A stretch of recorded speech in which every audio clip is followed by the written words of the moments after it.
The next question I get all the time is, how quickly can I do this training? And well, I'll give you the standard answer. It depends. It depends on a lot of things. Let's talk about ground training at first. Ground training is going to be about 30 hours. Our ground school is 35 hours. 35 hours plus the reading assignment, plus taking the quizzes. Realistically, you're going to spend about 50 to 60 hours of doing this. Okay? 50 to 60 hours. If you do this about an hour a day for 5 days a week, this is what my university students do. 5 days per week, 1 hour per day on average. It's going to take you about 3 months to go through all of the training.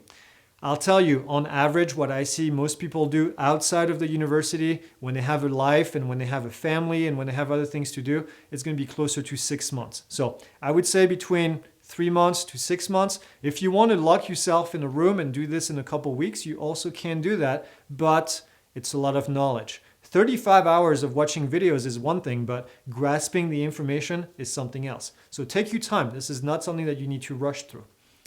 Flight training. Flight training is a little bit different.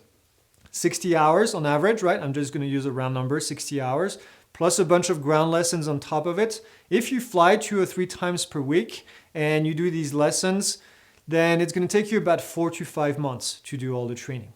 If you add cancellations on top of it, now cancellations because of the weather, cancellations because the airplane is broken. It happens, that's real life.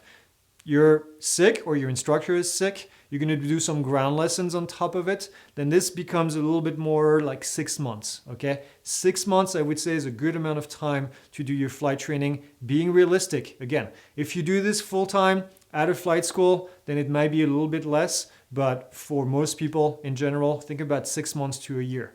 There's nothing wrong with doing your training over a full year, all right? It happens, that's the reality. Also remember what I said before. Aviation takes longer than expected and is more expensive than expected, but takes longer in this case, so forecast that amount of time for yourself. Also, this assumes, and this is a big assumption, that all the funds are available. Make sure you have the money in your bank account so you don't take breaks.